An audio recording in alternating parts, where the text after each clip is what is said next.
Why you're losing Amazon sales. Number one, lack of trust for your brand or product. This is a no-brainer. Build trust with your consumers and see your sales skyrocket. Number two, product reviews and ratings. As you can appreciate, if your product has more positive reviews and ratings than a competitor, the chances are that your product is going to sell above the competitor. That's why it's so important to get. Number three, inaccurate product information. One thing you can add into your listing is something like the dimensions of the product. You should also take advantage of.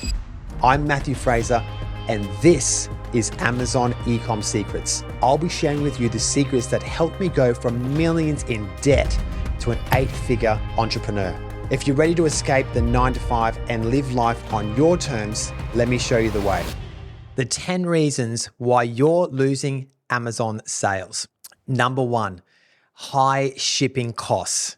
Some people like to charge for shipping, but I can tell you that most customers hate paying for shipping. And as sellers, we have to try and make our offer as attractive to the consumer as possible. And one of those things we can do is offer free shipping. Now, when you're on the Amazon platform, if you have your products in FBA, fulfilled by Amazon, one of the offers that Amazon provides to their prime customers is free shipping. So by having your products in Amazon FBA, you could also offer that free shipping for consumers as well. And in turn, hopefully get higher conversions, high profits for your business. If you don't do FBA and you're having to charge for shipping, one strategy is to have a higher retail price for your product, which therefore includes the cost of shipping. So the consumer thinks they're getting it for free, but really you've upped the price and factored it into your retail price. Now, the negative with that is that, of course, you've got a higher retail price. And if you're selling a product that is in competition with other products that are very similar, then you might find that you lose sales at the end of the day. So you've got to weigh it up. Which one's better? Have it in FBA and have zero shipping cost, or don't have it in FBA, have a shipping cost or higher retail price, but perhaps lower sales. Number two, long shipping times. As you can appreciate, consumers hate waiting for their product. In Australia, we've kind of become accustomed to waiting up to a week to 2 weeks for products, but I think a lot of online retailers in Australia have gotten better. I know I just bought some sneakers the other day from Foot Locker. It arrived within 2 days. A lot of other items also can arrive within 1 to 2 days as well from the high selling retailers, online retailers. But unfortunately, there's still people in Australia that take a long time for shipping. The reason why they do that is because it costs less money. So they're trying to make more money by offering a longer shipping service. But you might find that if you offer a faster shipping service and including free shipping, you ultimately may sell more products. So you may increase double or triple your revenue because you're offering such a great shipping service. So relating to Amazon, when you are using the Amazon FBA program, Amazon is taking care of the shipping for you. That's one of the advantages of actually even being on Amazon as a seller in the first place, is because it takes away the shipping issues for you.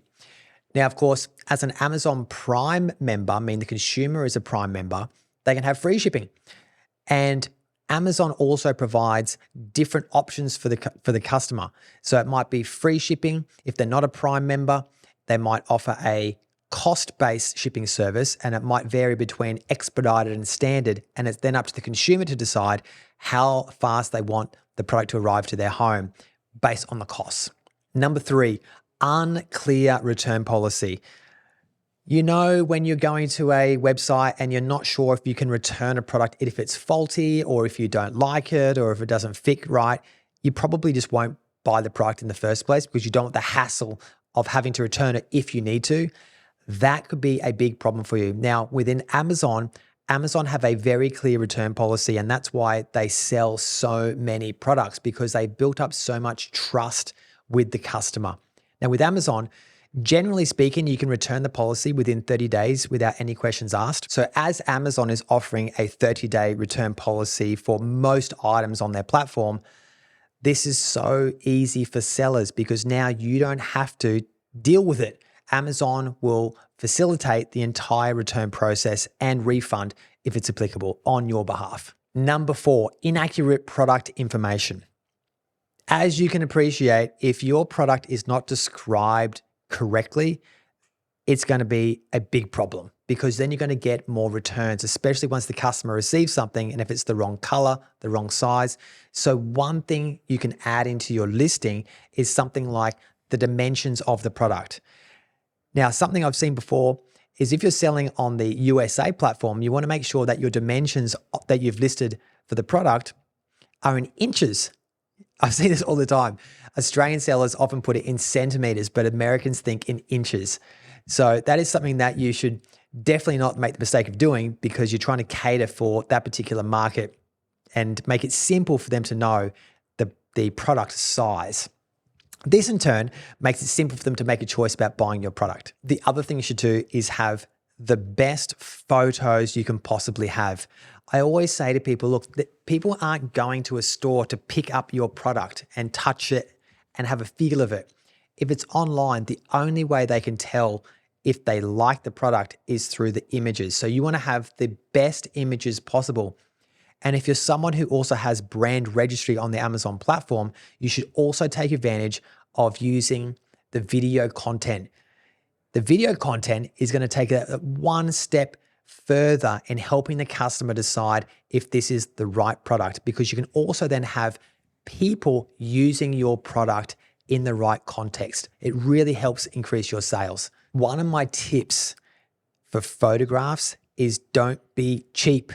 I see so many people try and take photographs of their product with their iPhone at home. They might be okay, but I can tell you, if you use a professional photographer, they are going to take your product to the next level. The other thing you could consider, and I've done this myself, is have your product digitally created. Therefore, it doesn't need photography, but the image is crystal clear and is very, very beneficial for the customer. Hey guys, I just want to break away from the episode for just one moment and let you know that I've just launched the Amazon Launchpad mini course. Now, this is designed for people who want to get started on Amazon really, really fast. But guess what? I can get you launched your first product on Amazon with just 5 hours. You just have to click on the link below, join my community, and the course is absolutely free. All right, thanks guys, and back to the episode. Number 5, product reviews and ratings. As you can appreciate, if your product has more positive reviews and ratings than a competitor, the chances are that your product is going to sell above the competitor. People love to have third-party endorsements to know if your product is the right one to buy, because as you can appreciate, they can't touch it and they can't hold it up. They can only know if the product is good or bad by the reviews that are left by other third-party buyers. That's why it's so important to get as many 5-star reviews on your product as possible. Now, you can do this by encouraging the satisfied customers to leave positive reviews, but be careful on Amazon. It must meet Amazon's terms of service. You can find yourself unstuck if you go outside those terms of service by either demanding or only requesting positive reviews only. This also gives you a chance, though, if you can deal with the customer to address any negative feedback in a professional way and improve products based on customer input. One of the ways to increase your review count is to pay for advertising on the Amazon platform, which is called PPC or pay per click. So if you can pay for more people to buy your product, you're more likely to get more reviews. Now, the current statistic is for every 100 sales you make, you'll get 2 or 3 product reviews. Now, that doesn't mean that they're guaranteed 5-star reviews. You have to make sure that the product is already 5 stars before you can get a 5-star review. But at least it's one step further to help build. But at least that's one step further to help build your product rating count. And ultimately, the more product reviews or ratings that you get, the more sales you'll do. Let me start that again. But ultimately, the more positive reviews and ratings you get, the more sales you'll do. Number 6, lack of incentives. Now, incentives can be promotions, discounts, bundle deals, anything really to try and attract the customer to buy your product. If you're finding that you're just stuck, if you're selling a product for say $50 and it is just not moving, try to offer a coupon discount or just a percentage discount, something to incentivize the customer to buy your product. You will find that at some price point, it will sell, whether that's $10, which I hate to say, but I'm hopefully it's closer to $40 or $50. But whatever price point that is, you'll find there will be a conversion point. Now, hopefully for you, the conversion point is higher up the scale so you can actually make a profit. But it also comes down to how many product reviews you have and how many 5-star reviews you have. That will also help you make more sales. Now, you can also, within the Amazon platform, you can use Amazon's promotional tools to help create deals and special offers. And keep in mind that Amazon will also ask you and remind you if you want to make a special deal for big promotions like Cyber Monday or Black Friday, which is huge on the Amazon platform. Number 7, product availability issues. Now, to make sure your product is in stock, it comes down to product inventory management, making sure that you're ordering enough stock to last a particular period before you've got to reorder new stock. You want to have a crossover period during your orders and allow for delays in shipping, delays in production at the factory, because I can tell you delays always happen. So give yourself a good gap of crossover to make sure that you never run out of stock. And in turn, you'll keep your sales ranking and keep happy customers. Number 8, high minimum order quantities. Now, it surprises me that some sellers would even do this, but it is true. Some sellers put in place a minimum order quantity for consumers. And I've got a story just that came across my desk today of someone who went to buy a particular product, but decided not to buy the product because the seller required the person to buy 10 of the items, and she only wanted 2. So she couldn't just buy 2 single items, had to buy 10. And so what happened? They just didn't buy them all because they didn't want to be left with 8 products lying around that they didn't even want. So make sure your minimum order quantity is set to 1. Number 9, inadequate customer support. Now, admittedly, when you sell on Amazon, the Amazon customer service team is going to take care of most of the service to do with your customer, such things as shipping out the product and looking after any returns or refunds.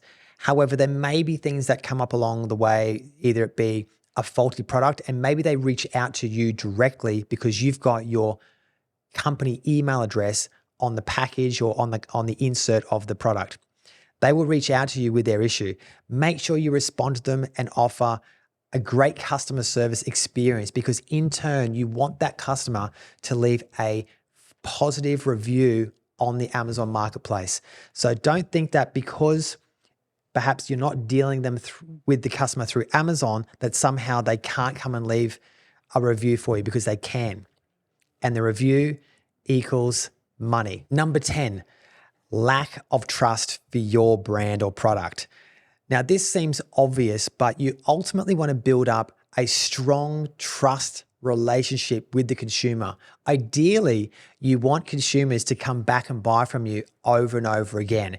So having things on the Amazon platform like amazing images, amazing bullet points and descriptions, great promotions, and great reviews from other consumers is ultimately going to help build trust of your product and your brand, and in turn, get people talking about your brand and product across the internet and their friends to help you build your sales. This is a no-brainer. Build trust with your consumers and see your sales skyrocket. So guys, that wraps up the top 10 reasons why you're possibly losing sales on the Amazon platform. And if you want access to those top 10 reasons, be sure to check out the show notes below. And in the comments, if you think I've missed anything as perhaps why your product is not selling. Thanks for tuning into Amazon Ecom Secrets. If you enjoyed this episode, the best way to show your support is to give a 5-star review on Apple Podcast and Spotify, and make sure to subscribe on YouTube so you don't miss an episode. You can also find more at I'm Matthew Fraser on all social media platforms. Thanks so much. Take care.